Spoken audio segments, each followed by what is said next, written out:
नमस्कार मित्रों, आज हम आपको श्रावण मास के 12वें अध्याय के का पूरा वर्णन करके सुना रहे हैं। इसमें स्वर्ण गौरी व्रत का वर्णन और व्रत की कथा है। ईश्वर बोले, हे ब्रह्मपुत्र, अब मैं स्वर्ण गौरी का शुभ व्रत कहूँगा। इस व्रत को श्रावण मास के शुक्ल पक्ष की तृतीया तिथि को रखा जाता है। इस दिन प्रातः काल स्नान करके नित्य क्रिया करने के अनंतर संकल्प और 16 उपचारों से मां पार्वती तथा शंकर जी की पूजा की जाती है। इसके बाद शिव जी से प्रार्थना करें, हे देव आइए, हे जगतपते, मैं आपसे प्रार्थना करता हूँ। हे देव, हे सुरसत्तम, मेरी इस की गई पूजा को आप स्वीकार कीजिए। इस दिन भवानी पार्वती की प्रसन्नता और व्रत की पूर्णता के लिए दंपतियों को 16 वायन प्रदान करने चाहिए। द्विज श्रेष्ठ को की प्रसन्नता के लिए अब मैं वायन प्रदान करता हूँ, ऐसा कहें। चावल के चूर्ण से के 16 पकवानों से 16 बांस की टोकरियों में भरकर तथा उन्हें वस्त्र आदि से युक्त करें और पुनः 16 द्विज दंपतियों को बुलाकर इस प्रकार कहते हुए प्रदान करें, व्रत की संपूर्णता के लिए मैं ब्राह्मणों को यह दे रहा हूँ। मेरे कार्य की समृद्धि के लिए सुंदर अलंकारों से विभूषित तथा पातिव्रत्य से सुशोभित ये शोभामयी सुहागिन स्त्रियां इन्हें ग्रहण करें। इस प्रकार 16 वर्ष अथवा 8 वर्ष अथवा 4 वर्ष या एक ही वर्ष में इस व्रत को करके शीघ्र ही इसका उद्यापन कर देना चाहिए।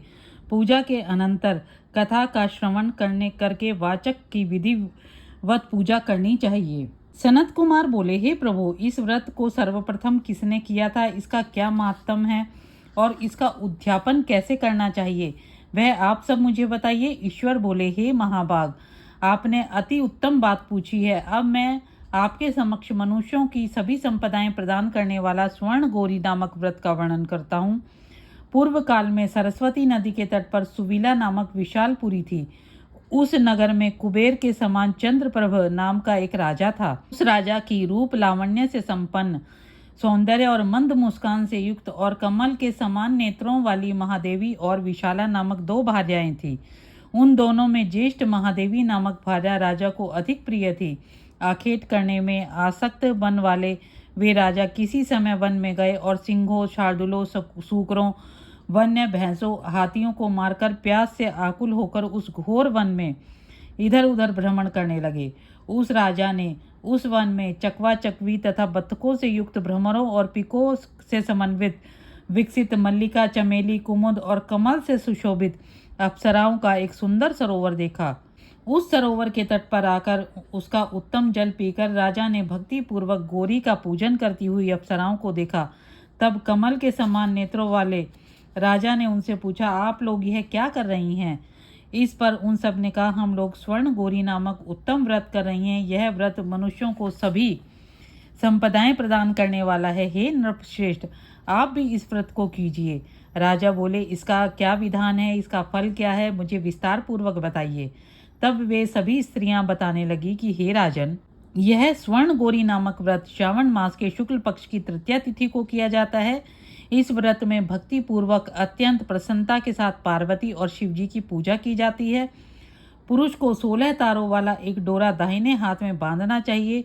स्त्रियों के लिए बाएं हाथ में या गले में इस डोरे का बांधना शुभ बताया गया है। तब संयत चित्त वाले राजा भी उस व्रत को संपन्न करके 16 धागों से युक्त डोरे को अपने दाहिने हाथ में बांध लिया।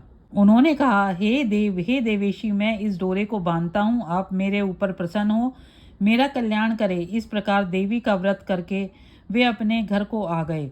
उनके हाथ में डोरा देखकर ज्येष्ठ महादेवी ने पूछा और सारी बात सुनकर अत्यंत कुपित हो गई। इसके बाद ऐसा मत करो, मत करो, राजा से इस प्रकार कहने लगी। उसने उसे तोड़कर बाहर एक सूखे पेड़ के ऊपर फेंक दिया।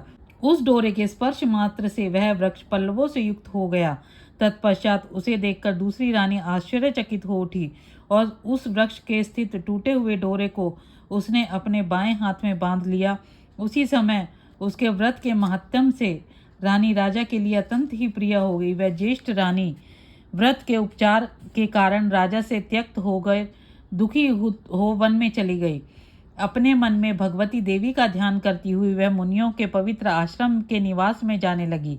कहीं कहीं श्रेष्ठ मुनियों के द्वारा यह कहकर आश्रम में रहने से रोक दिया गया कि हे पापिनी, अपनी इच्छा के अनुसार यहाँ से चली जाओ। इस प्रकार घोर वन में इधर उधर भ्रमण करती हुई वह अत्यंत खिन्न होकर एक स्थान पर बैठ गई। तब उसके ऊपर कृपा करके देवी उसके समक्ष प्रकट हो गई। उन्हें देखकर वह रानी भूमि पर दंडवत प्रणाम करने लगी और स्तुति करने लगी। हे देवी, आपकी जय हो, आपको नमस्कार है। हे भक्तों से को वर देने वाली, आपकी जय हो। शंकर जी के वाम भाग में विराजने वाली, आपकी जय हो। हे मंगल मंगले, आपकी जय हो।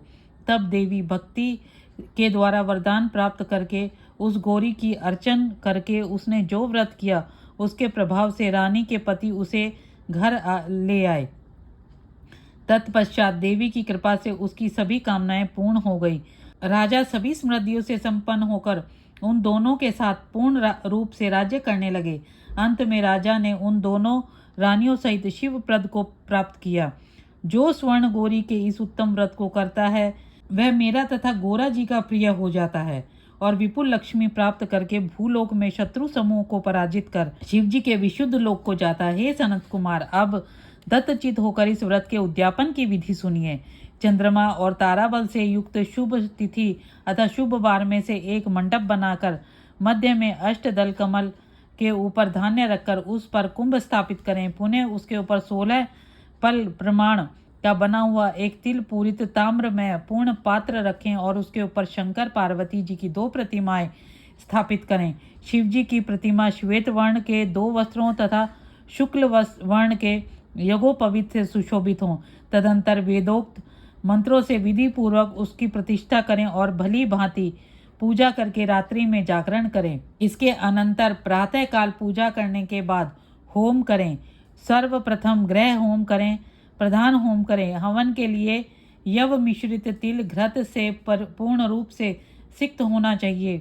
1000 अथवा 100 आहुति डालनी चाहिए। तत्पश्चात वस्त्र अलंकार गौ के द्वारा आचार्य की पूजा करनी चाहिए और वायन प्रदान करना चाहिए। इसके बाद ब्राह्मणों को भोजन कराना चाहिए। साथ ही 16 दंपतियों पति पत्नी को भी भोजन कराना चाहिए। अपने द्रव्य सामर्थ्य के अनुसार उन्हें भूयसी दक्षिणा देनी चाहिए। अंत में हर्षोल्लास के साथ युक्त होकर बंधुजनों के साथ स्वयं भोजन करना चाहिए। इस प्रकार श्री स्कंद पुराण के अंतर्गत ईश्वर सनत कुमार संवाद में श्रावण मास महात्म में तृतीया में स्वर्ण गौरी व्रत कथन नामक 12वां अध्याय पूर्ण हुआ। बोल शंकर भगवान की जय।